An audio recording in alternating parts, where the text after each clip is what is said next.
जैसा कि हमें पता है कि 12th बोर्ड CBSE के लिए अपने पास बहुत ही कम दिन बचे हुए हैं एक प्रॉपर वे में तैयारी करने के लिए।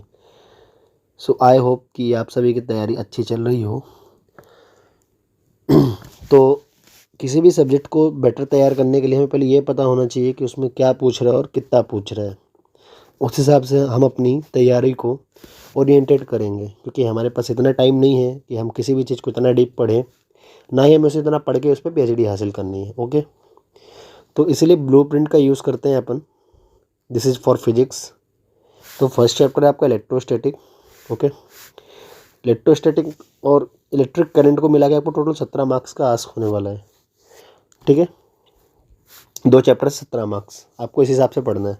तो मान के चलिए इलेक्ट्रोस्टैटिक से इससे कितने का आ जाता है, 6 नंबर का, तो इससे कितने का आएगा, 11 नंबर का अप्रॉक्स। कुछ ऐसा कोई फिक्स नहीं होता, अपन एजम्पशन करके चलते हैं। Magnetic effect of current and magnetism. Okay, और उसमें electromagnetic induction and alternating current.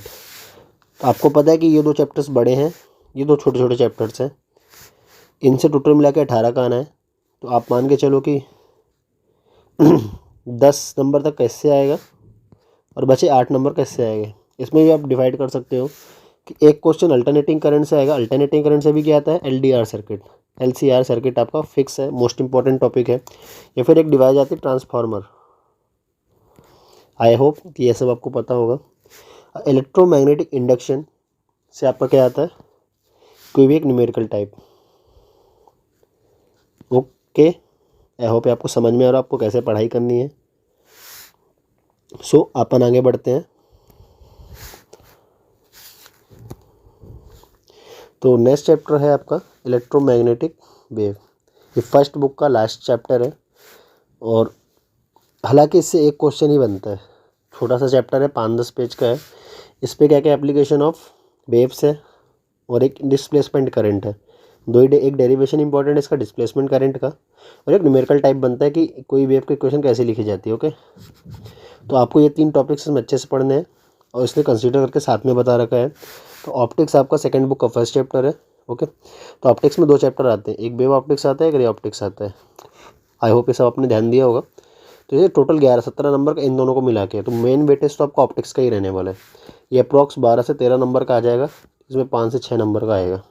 5 से 6 भी ज़्यादा बोल रहा हूँ, 4 नंबर मान के चलिए, बाकी ये आपका ऑप्टिक्स पे चला जाएगा।